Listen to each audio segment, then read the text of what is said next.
Hello प्यारे बच्चों, कैसे हो आप सभी। उम्मीद करती हूँ आप सभी स्वस्थ होंगे। आज हम आदर्श जीवन मूल्य पुस्तक से अध्याय 17 जिसका नाम है दृष्टि कर्तव्य पर फल पर नहीं पढ़ेंगे। तो बेटा आइए शुरू करते हैं अध्याय 17।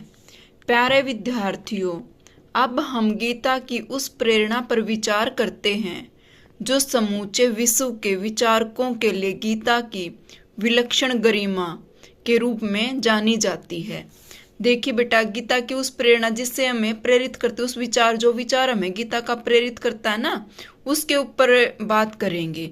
जो समूचे समूचे यानी कि सारे पूरे विश्व के संसार के विचारकों के लिए गीता की विलक्षण यानी कि अद्भुत गरिमा के रूप में जानी जाती है, जिसे लेकर अनेकों लोगों के मन में प्रश्न चिन्ह भी रहता है। लोगों के आएगा बेटा, लोगों मन ने लोगों के मन में प्रश्न चिन्ह यानी कि एक सवाल रहता है। आओ खुले रूप में देखें और समझें गीता का प्रसिद्ध श्लोक। कर्मण्येवाधिकारस्ते माँ फलेषु कदाचन। कदाचन नहीं बेटा, एक कदाचन है। माँ कर्म फले हेतु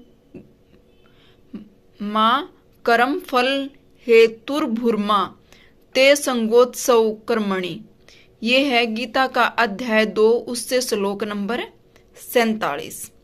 इसका सरलार्थ है बेटा, कर्तव्य कर्म करने में ही तेरा अधिकार है, फलों में कभी नहीं। अतः तू कर्म फल का हेतु कारण भी मत बन और तेरी कर्म न करने में भी आसक्ति न हो। कि हे मानव, कर्म करना तेरा अधिकार है, उसके फल की चिंता मत कर।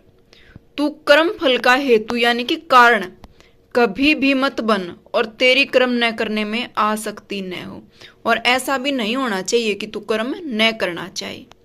गीता के इस श्लोक को ठीक प्रकार से समझ लेने पर हमें हर क्षेत्र की ढेरों समस्याओं का समाधान मिल सकता है।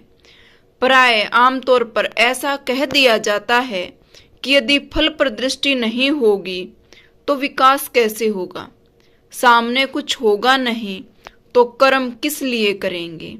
ध्यान से समझें, क्योंकि आमतौर पर यह बात कही जाती है कि भाई अगर हम किसी चीज ये नहीं सोचे कि हमें कुछ मिलेगा तो हम क्यों करें।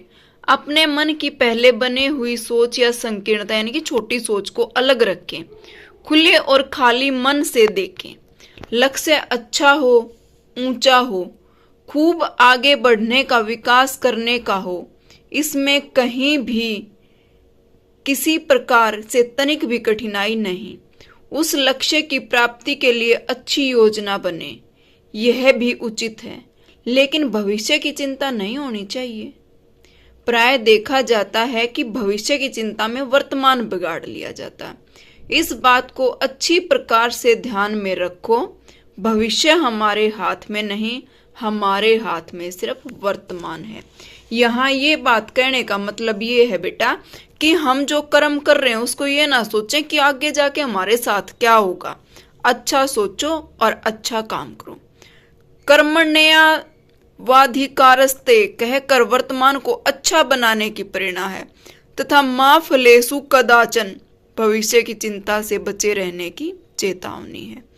भविष्य की यह चिंता वर्तमान में कर्तव्य के प्रति जागरूकता कम करती है, भीतर उहापोह उधेड़बुन बनाए रखती है, एकाग्रता भंग करती है। जो एकाग्रता पढ़ाई में अथवा अपने लक्ष्य प्राप्ति में प्रयोग की जानी थी वह आगे की निरर्थक सोच में बिगड़ जाती है। आत्मविश्वास कमजोर पड़ने लगता है, भीतर ही भीतर ऊर्जा क्षीण होने लगती है, कमजोर होने लगती है। पढ़ाई कर तो रहा हूँ, न जाने सफलता मिलेगी या नहीं। तो मन में ये सोच नहीं होनी चाहिए, जैसा मैं चाह रहा हूँ वैसा परिणाम आएगा या नहीं। जो मैं पढ़ रहा हूँ वही परीक्षा में न आया तो, यदि ऐसा न हुआ तो। गीता इस निरर्थक यानी कि बिना किसी अर्थ की सोच से उबारना चाहती है। यह सोच ही चिंता बन जाती है। अपेक्षित परिणाम न आने पर यही सोच निराशा का रूप ले लेती है। कई बार यह निराशा घातक परिणाम भी ले आती है। छोटी आयु में ही कई प्रकार विषाद, स्वभाव में चिड़चिड़ापन, यहाँ तक कि आत्महत्या भी इसी घोर निराशावादी सोच का परिणाम है। इससे बचें। इसलिए आगामी श्लोक, जो श्लोक नंबर 2/48 है, 48वें अध्याय का, गीता के श्री कृष्ण स्पष्ट करते हैं कि मन को सफलता असफलता से अलग रखकर समभाव से कर्म को कर्तव्य दृष्टि से करें, क्योंकि मन की समता ही योग कहलाती है। मन ठीक होगा तो सारे काम ठीक होंगे। योगस्थ कुरु कर्माणि संगतकृत्वा धनंजय सिद्धयो समो भूत्वा समतवम योग उच्यते।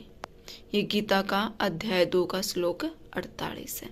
सरलार्थ है इसका, हे धनंजय, आसक्ति को त्याग कर सिद्धि और असिद्धि में समान बुद्धि वाला होकर योग में स्थित हुए कर्मों को कर। यह संभावी योग नाम से कहा जाता है, यानी कि आप अपने कर्म करने में विश्वास रखो। बच्चों, यह विश्वास रखो कि हमारी प्यारी गीता का उद्देश्य केवल और केवल हमारे जीवन को संवारने के लिए है। हमें हमारे कर्तव्य को पूरी ऊर्जा के साथ अच्छे ढंग से करने की प्रेरणा देने के लिए है। गीता का यह भाव ठीक समझ लेने पर सच मानो आप स्वयं अपने भीतर से कह उठोगे, हम बच्चों की प्यारी गीता, कितनी सुंदर न्यारी गीता। अच्छा बच्चों, यह बताओ, क्या आप ऐसा नहीं चाहोगे कि आपका जीवन ऊर्जावान बने? क्या आप यह चाहोगे कि आगे की चिंता करते करते वर्तमान बिगाड़ लिया जाए? नहीं, कदापि नहीं, कभी भी नहीं। बचपन यौवन के रूप में जीवन की अमूल्य निधि आपके हाथ में है। संकल्प करो कि आप इसका पूरी तरह सदुपयोग करेंगे। इस श्लोक को अच्छी प्रकार अपना मार्गदर्शक बना लो। इससे आपका आत्मविश्वास बढ़ेगा। यही नहीं, एकाग्रता बनी रहने से विषय पर पकड़ और भीतर ग्रहण करने की क्षमता बढ़ेगी। याद करने और याद रखने का बल मिलेगा। स्मरण शक्ति प्रखर होगी, तेज होगी और भी ढेरों लाभ होंगे। परीक्षा भवन में जाते समय जो घबराहट, मानसिक विक्षेप यानी कि मन में हलचल बनी रहती है, हलचल एवं अस्थिरता बनी रहती है, वह दूर होगी। मजबूत, स्थिर, शांत और विश्वास से भरे हुए जब आप परीक्षा देने जाओगे तो परिणाम उत्तम से उत्तम प्राप्त होगा। यह भी विश्वास रखो कि ऐसी स्थिति में यदि कुछ भी याद नहीं होता तो भी याद आ जाता है।